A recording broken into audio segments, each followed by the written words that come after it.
I think dreams are an important part of life, and Baba says so too. He describes consciousness as divided into three major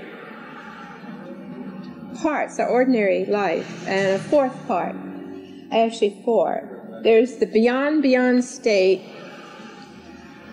which is total unconsciousness. Then there's the dream state, which is still unconscious, semi-conscious. I'll give it accurately here. And then there's the waking state, which is still, of course, according to God realization, a dream state. And then there's the fully awake state. And the facts are that, you know, you spend 1/3 of your life asleep, and that's a tremendous amount of time. And part of that time, you are in the beyond state. But a great part of that time, you're in the dream state. Here's how Baba lays it out. The passage from sleep to wakefulness consists in the passage from unconsciousness to subconsciousness and finally full consciousness. Normally, for the ordinary man, these consist of sound sleep, unconsciousness, dreams, subconsciousness of duality, roused from sleep, full consciousness of duality. And then the fourth state is the fully awake state of the God-realized person, which means that he never goes to sleep again. And this is interesting, that Baba would say, when we were with Baba, we'd ask Adi in the morning, you know, how did Baba sleep, quote, unquote.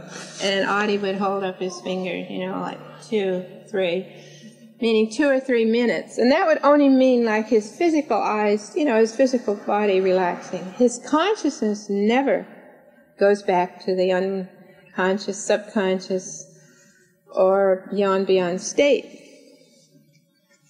Here's how Baba puts it.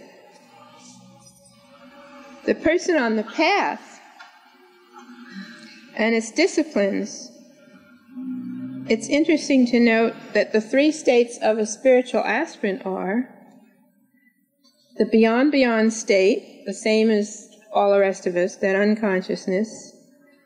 B, experiences on the path, that is on the planes, which is real subconsciousness of duality. See how that contrasts with our dreams.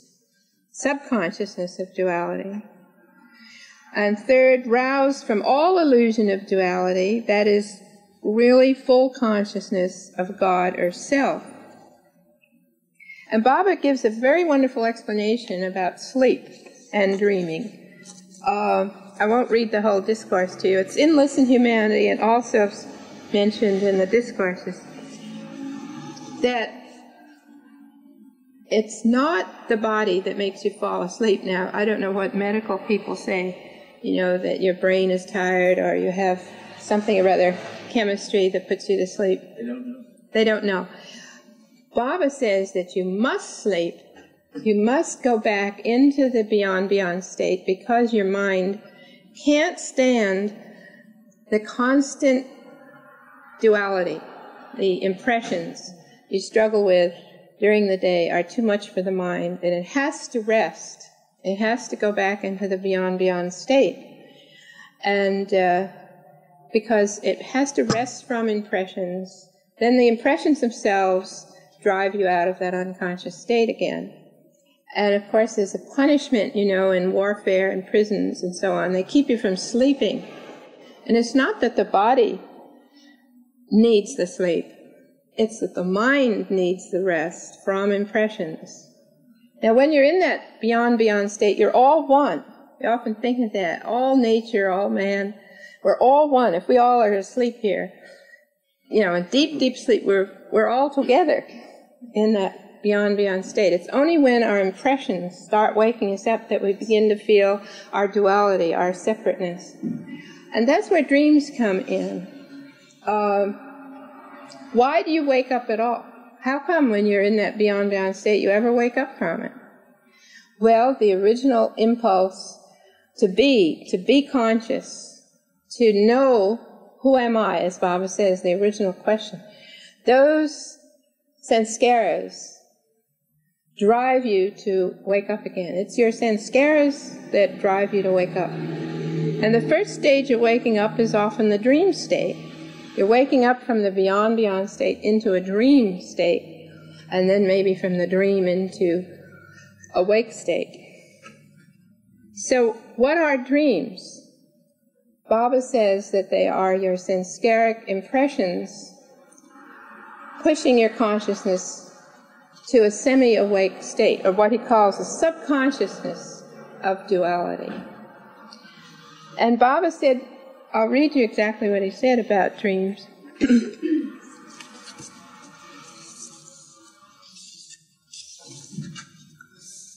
Although the most important work of consciousness is always done during the waking state, dreams also play their part in helping consciousness through the maze of problems which beset it. As a rule, consciousness passes through the dream state during the transition from waking to sleep, and while returning from sleep to waking. The dream state serves as a bridge between sleep and waking, but it is not an inevitable phase. The mind may swing between quiescence and waking without subconsciously passing through the dream phase. In the dream state, consciousness is not completely dormant as in sleep, nor is it fully active as in waking. The dream state is midway between these two phases, and it marks a transition from latent consciousness to active consciousness. The unique virtue of the ordinary dream state is that experiences in it are relatively free from the act of willing, as well as from the rigid social demands which prevail in conscious life. Despite the seeming lawlessness of the dream state, it is nevertheless subject to the accumulated mental and emotional impressions, or sanskaras, which function as inexorably in the dream state as in the waking. Many inclinations and desires which cannot find fulfillment in waking life seek and find gratification in the self-created, subjective world of dreams. Likewise, many fears and conflicts buried in the subconscious mind inflict upon the dreamer a diversity of suffering. Baba didn't add happiness in there. A diversity of suffering which the conscious mind would seek to avoid. Thus, dreamland also invites the experiencing of the opposites. The unique characteristic of dream experiences is that they afford an opportunity to work out a number of the sanskaric impressions without creating any new physical bondage. Now that's very important because, as you know, in waking life, everything you do, this tiniest thing, creates a sanskara, an impression. It adds to your sanskaras. Many dreams have the same force and directive value that inhere in experiences of the waking state, but these latter are always accompanied by the simultaneous creation of new emotional and mental impressions, sanskaras, that prove to be just as binding as the age-old impressions that limit man's consciousness. Dream experiences, however, result in no such creation of further bindings. Another interesting aspect of ordinary dreams is that regardless of what the dream entails, it has no direct effect upon any mind other than the dreamer. This is quite contrary to experiences in the conscious waking state. These invariably involve and affect many other souls as well, thus complicating many life patterns. The activity of consciousness in the waking state creates a bondage of karmic liabilities and assets from which dream experiences are exempt. The dream world is a type of psychic experimental laboratory, insulated from the demands of physical life and thus possessing some advantage over the waking state. but because it does not give play to the directive faculty of the will and isolates the individual soul from other souls, it also suffers severe handicaps from which the waking life is free. So Baba goes on about dreams, but it's really interesting how he distinguishes that dreams are not your active will. They are the expression of sanskaras, and they don't bind, and they don't involve other people. In other words, let's say you have a dream that you chopped off somebody's head. You really haven't chopped off somebody's head, and the karma isn't there. But the sanskara may have been deeply buried in you, and you're working on it. You're facing it in the dream. So it's very close to some of the psychology of dreams that have come out in the 20th century, Freud and Jung. Freud was probably not really an originator, because dreams have always had a place in mankind, in the culture of mankind, but he analyzed them in a fresh way and created a theory of the mind. And Jung went on from, I say on because that's the way I believe, he went on ahead of Freud in studying the nature of the subconscious and the dreams that we do experience. And Baba goes on in another place to describe about 7 different kinds of dreams, which are interesting. The dreams where you have sanskaras that are from the past impressions. Sanskaras in another type of dream which are predictive, future. Dreams which are just from the very most present sanskaras that you have. And then another kind of dream where they're mixed, the past and the future. And then there's another kind of dream where you are experiencing the semi-subtle world, as you know, if you've known your Baba, you know in your book God Speaks.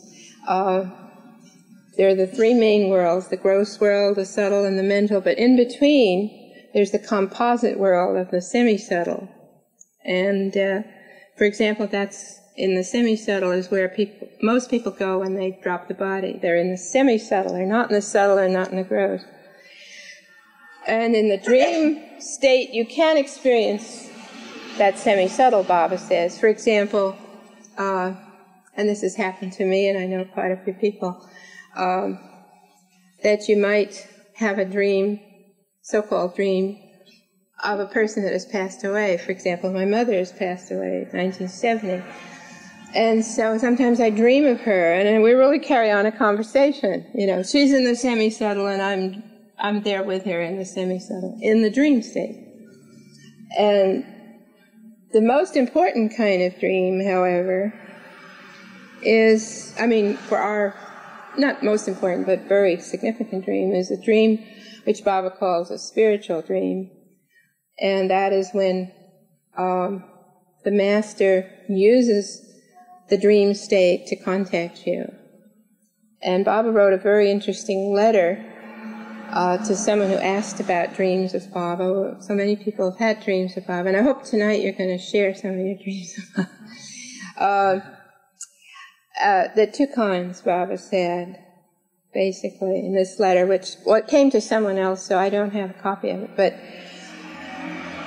there are 2 kinds. There's one where the master himself is like deciding that he wants to contact you, and he comes down to a certain level, wherever, and he brings you up to that level, wherever, and you have a real meeting there in the inner world, wherever he decides.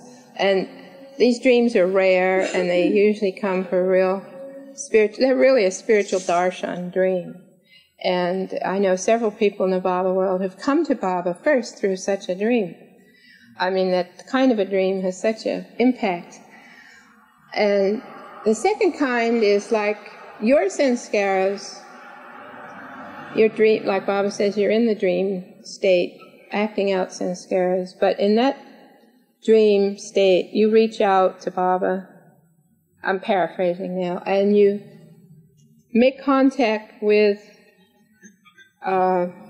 the atmosphere around Baba, what you call the universal mind, Baba called it. And in that way, you so-called have a dream of Baba, but it isn't the same as Baba himself deciding that he's going to meet you and call you such and such a place and give you his darshan. However, those dreams are very effective too, but they're often mixed up with your own sanskaras, and they have a certain flavor of sanskaras. And I can say honestly I've had both, so I can tell you there's a vast difference between them, but they're both very interesting from the spiritual point of view. I'll give you an example from my own experience.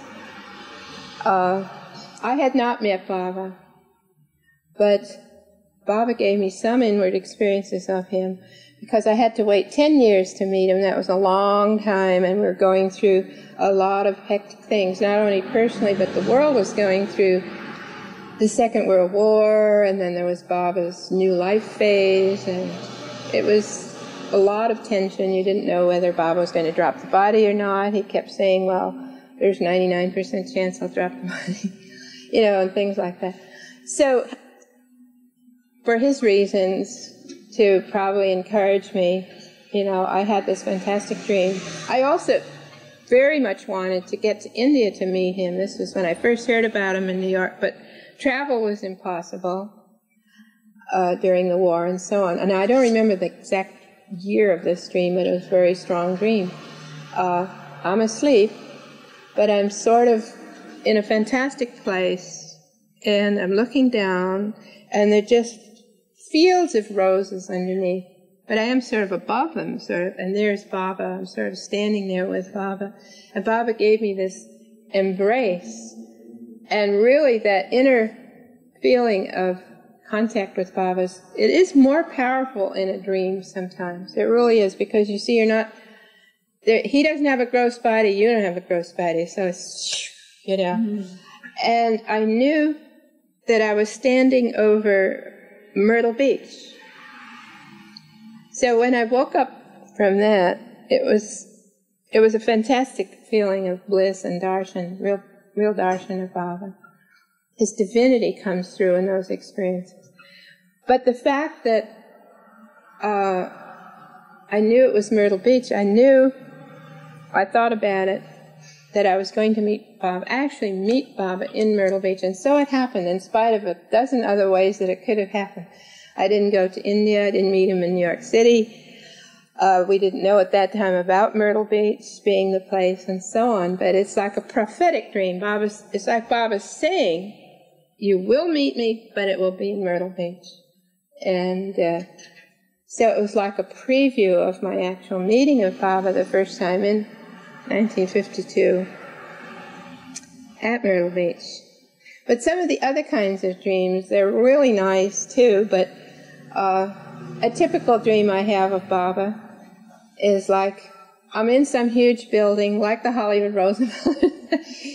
Lots of people milling around, just lots and lots of people. And I know Baba's in a certain room, and I'm trying to get to see him, and there are all these people, and I just can't get there. And all kinds of little things happen, and I'm not just able to get there. And then through a crack in the door, I see Baba lying on his bed looking very ill, and I want to go in and see him, but somehow all I get is this tiny little glance from Baba, and then I wake up. It's like your sanskaras are, and it's true, your impressions when you're with Baba are somewhat the same. You have always this feeling, and everybody else wants to see him, and how will you get to see him? How will you get that special little moment with Baba? And you feel the pressure of other people, and so this comes back in my dream. And then I do get the little glance, and I feel very happy, and I wake up. And it is a real feeling of Baba. It's like I've touched base somewhere, but it is not at all like this other dream that I had. So that's kind of like what Baba was trying to explain. Your own sanskaras mix up in the first kind and the second kind. And Baba gives a little bit of that in the discourse about how masters work in dreams.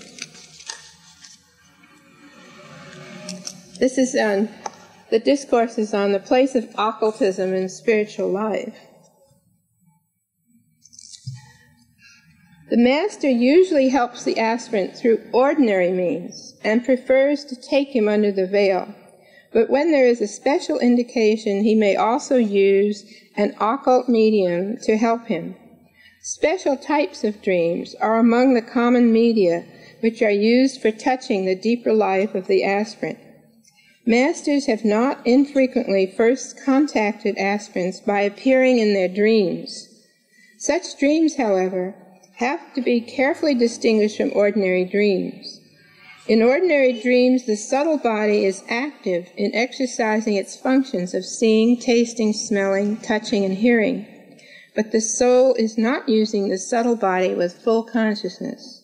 And of course, Baba there is talking about the ordinary, gross conscious person. As these experiences of ordinary dreams are received subconsciously, they are in most cases purely subjective, relating to physical activities and concerning gross living, and are the creations of nascent sanskaras stored in the mind.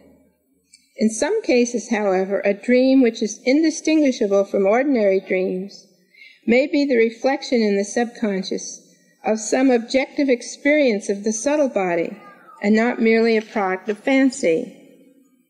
Most dreams are purely subjective and subconscious experiences of the subtle body, and they have no spiritual special significance. The rare types of dreams are those about persons and things unknown in this life, but known in some past life or lives. Still more rare, the dreams of persons and things which have never appeared in this life or former lives, but are going to appear in this life in the future. That's where Baba describes some of the various kinds of dreams. And Baba goes on to say that you must take a spiritual dream seriously. You mustn't doubt it, and especially because it has spiritual significance for you. It's part of your development. And what I was going to bring out tonight, the fact that dreams are a part of your development. They're not just passing nothings. I always think of a dream as a mirror.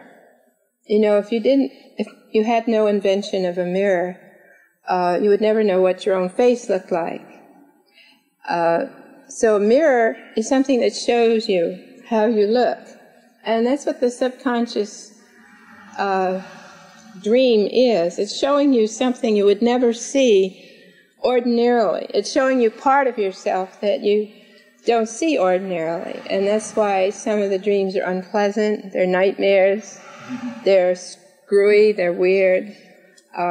They're showing you part of your nature that you ordinarily don't see, and maybe nobody else tells you, or you don't even know, or they don't know. And Baba did use dreams, too, with me, for example, when I first met him, to show me parts of myself that I didn't know. I had a lot of strange dreams with Baba, and Baba would ask me every morning, "How did you sleep?" And I wasn't sleeping at all. I was having all these odd and strange dreams. And then later on in the day, he'd ask me to describe the dream, and then he would comment on the dream. So obviously dreams were important. And he's done this with other people too. And yet there are other Baba people who never dream, like Margaret Kraft said, "I never dream, I never have a dream."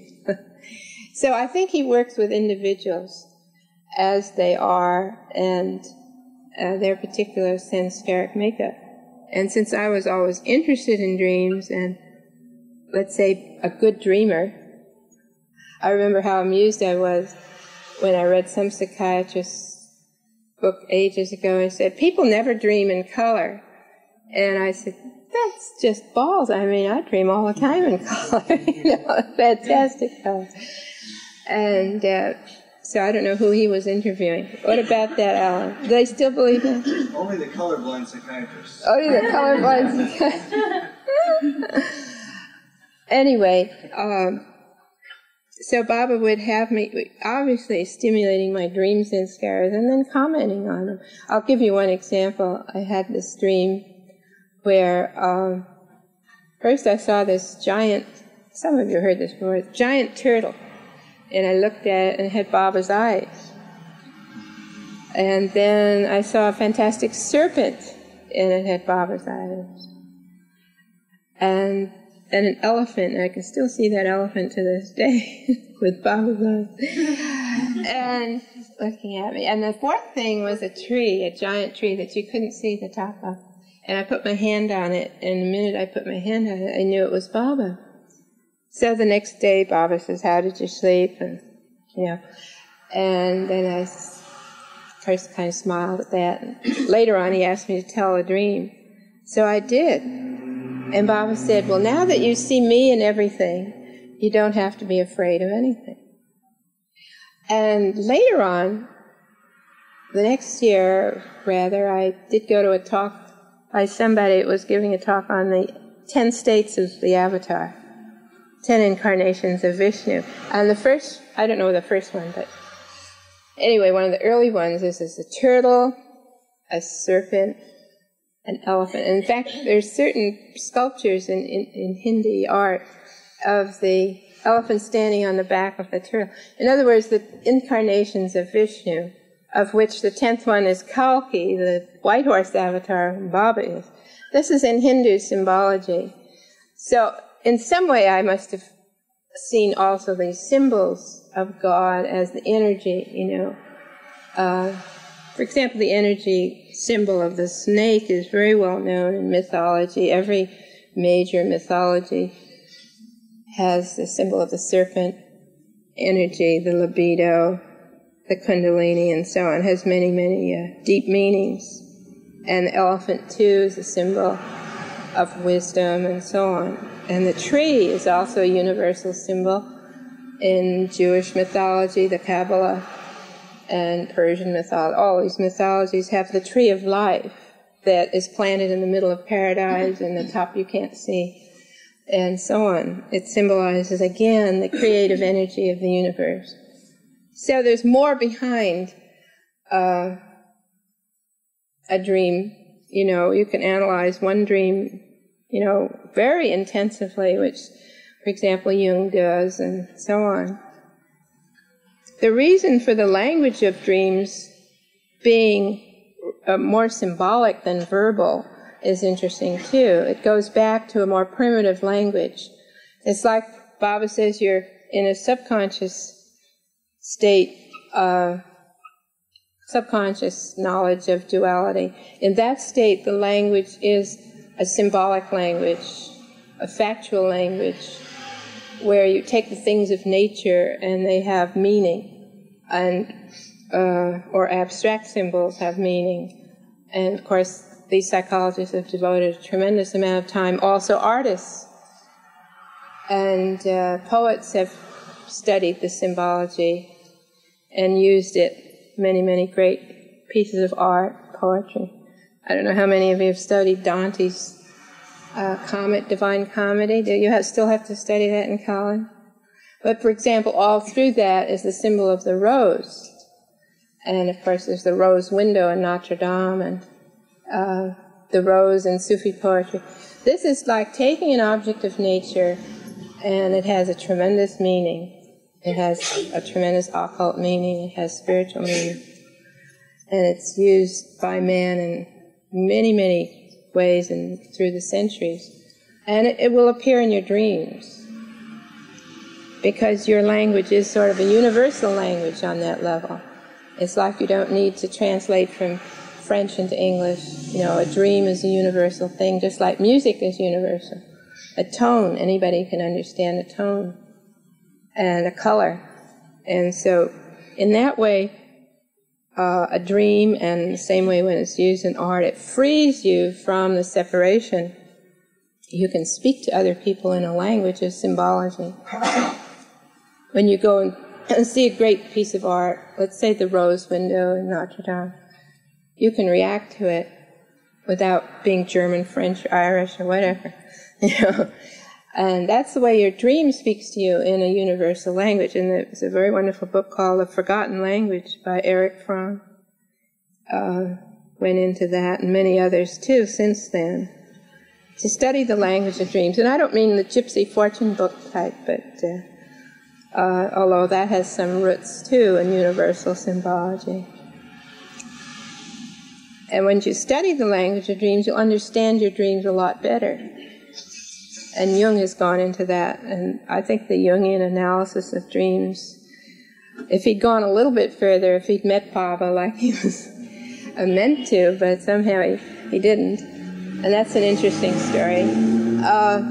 You know, it might have been brought up even to a more spiritual level than it has. So I've heard some very interesting dreams, Baba dreams from people. I'm sorry now that I never wrote them all down because they've been really fascinating, but I'll give you one example that I like that was totally from not a Baba person, actually. This was from a secretary at a place I worked. And she came in one day, she said, "Oh, I had the most amazing dream," she said. "I was with a whole tremendous crowd of people, and we were running up to this mountain, and on the top of the mountain was this huge figure of Christ, this statue of Christ, very beautiful statue. And suddenly it cracked, and a man walked out, a very beautiful man." She said, "What does that mean?" Well, I said, "Well, that's pretty obvious what you've dreamt." She said, "What?" And I said, "Well, it's the Christ of the last 2,000 years has become a cold statue. It's beautiful, but it's solid rock. It doesn't live. And suddenly it's going to crack, and the real Christ is going to come back." "Oh," she said, "that really makes sense." So people are having dreams like that. Another woman in the Baba group, a German lady, an elderly lady who got into Baba, she always had difficulty with, well, she loved Baba. Where was Jesus, though? You know, it's like a lot of people have that problem because they have Christ over here, and then they've heard about Baba, and they love Christ, they love Baba. So 3 times she had this dream. She was with a large crowd of people, and again they were on a hill, and they were listening to Jesus on the top of this hill. It's like the Sermon on the Mount. And he was giving his discourse. And then Baba comes up the hill, and he merges with Jesus, becomes one figure. Now that sounds very simple to tell it, but when you dream it, when you actually experience that, it's a very, very powerful thing. And she had this dream 3 times, which again is sort of a mystical number. Why do always, Baba gives you 3 chances, the fairy gives you 3 wishes, you know. So, there are 3 kinds of disciples, you know. Anyway, she had this dream, and I said, "But Anna, that's so clear, you know, this is Baba telling you that he is Jesus, he was Jesus, he is the same avatar. There's not 2 separate things, it's one thing." And from that time on, that separation that she had was gone. She really kind of felt that Baba was her Jesus. And so that was very powerful. And I've had some similar dreams like that. Had some very interesting dreams. One was, it happened Easter morning. That's how mixed up. I had this dream of the Buddha. Easter morning, 5 o'clock. And here was the Buddha. He looked so beautiful, and he was seated on a fountain of water that had 7 layers, you know, fountain. And around the bottom of the fountain were all these people, a big circle of people, and each face was absolutely distinct person. And the Buddha was smiling, and he was going like this. Now, this was in 1934, when I never heard of Baba. But I remembered those faces. I remember his face. And, for example, those faces around him were the faces of the Mandalay when I finally met them. Mm-hmm. The people in Baba's circle, rather than the Mandalay. But, you know, people like Donkin and Narina and so forth. So, Baba was saying a lot of things in those dreams, in that dream. He's saying, "I am the Buddha. I was the Buddha," whatever way you want to put it. "I'm here again with my circle, and you would understand the symbol of the fountain is the planes, the 7 layers of the planes, the life force of life, the fountain of life. That's another universal symbol of grace. You can go on interpreting it a lot of different ways. And it happened on Easter morning, so he's saying, I'm Jesus too. So a lot of things like that made me... and there's always, like Baba says further along in this discourse on occultism, you test those experiences as real rather than hallucinations because of the feeling value. A real contact with a spiritual person has that joy and that bliss that can last for days. It's a real samadhi. It's a real, it's a darshan, and the good effect, the feeling of joy and bliss that you get is very, very real. And so that dream is not just a meaningless indigestion or something. Well, you have those too. And some people have been profoundly touched by dreams before they ever met Bob. I think Dr. Deshmukh, I tried to find it in my papers tonight, but I couldn't find the one. He describes this fantastic vision in a dream that he had of Baba, and Baba, the whole universe coming out of Baba in circles of light and so on. It's a very poetic thing, and I taped him too, telling about this dream that he had. He'd heard the name of Baba through friends, but he didn't know anything about Baba. Then he had this fantastic dream of Baba, and he just accepted Baba as his master in that dream. And when he came to Baba, Baba acknowledged, that he had contacted him in the dream. So that's what Baba's saying. He does contact people that way. And I'm sure there are people here that have had some of those experiences. I know a friend of mine, Susan Herr, heard about Baba through me at Mattel, and she just sort of, MeherBaba. Then she had this dream of Baba as the Buddha. And I don't exactly remember the details of the dream, but she was profoundly touched by Baba in that dream, so that she just became a Baba lover from then on, and that's it. The real experience was there, the real darshan.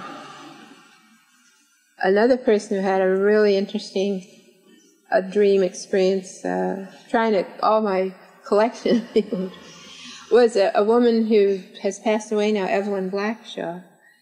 And she had this dream of Baba as Krishna. And this is how she described it. She was living here in Santa Monica, but she felt that she was in the dream state. She was traveling along a golden thread that seemed to come out of her heart. And she was traveling on this ray, far, far away. And finally she comes to this sort of woody place, pleasant place. And there the thread of light goes right to the heart of the boy Krishna. And she described him, as beautiful, as young, with the black curls and everything. And this beautiful smile. And welcoming her with such intense love. And she said, "Oh, my Krishna, my Krishna." And that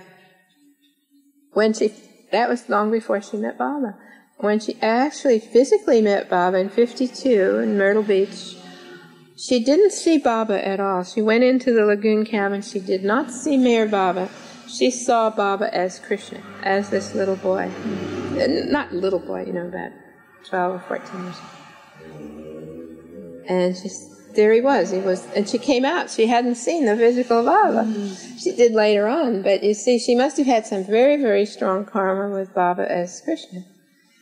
So it was like a confirmation. The dream came first, the experience on meeting Baba, and it all clicked together, like a puzzle. And of course, in history, there have been many, many. The Bible is full of dreams. Somebody has toted up the number of dreams in the Bible. Of course, Joseph and his dreams. Dreams were really important to people in the past, especially as spiritual messages and so on. The American Indians did a whole number on, getting your life straight through a special kind of dream. And many times dreams foretold the future. The spiritual messengers would help people, like Mary, had this dream that she would be giving birth to the Christ, to the Messiah. The mother of Buddha had the same dream. A beautiful white elephant appeared in her dream and bowed down to her.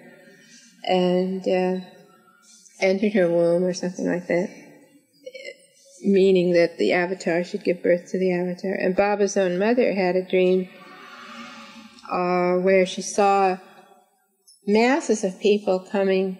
She was pregnant with Baba. Masses of people coming and like bowing down, to her future child. And so these dreams are significant. She also had another dream I just found recently.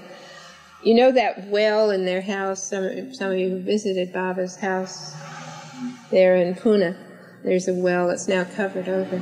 She had a dream that this beautiful goddess came out of the well, all covered in green, with all kinds of green jewels and bangles, and begged for her child, wanted to grab Merwan away from her. And she had to save him, like this. And she was very frightened in the dream. And it's obvious now, you know your dream symbology. This was Maya trying to grab him away. And not long after that, it says in the life story that the snake came. You've heard the snake story about Baba when he was a child. The snake came, and one of these cobras came and wrapped himself around Baba. She comes and finds a little Merwan playing with the snake. And it just slid away harmlessly while she stood there in total shock. Again, the snake is a symbol of Maya, of the negativity, opposites of Maya, the force of Maya.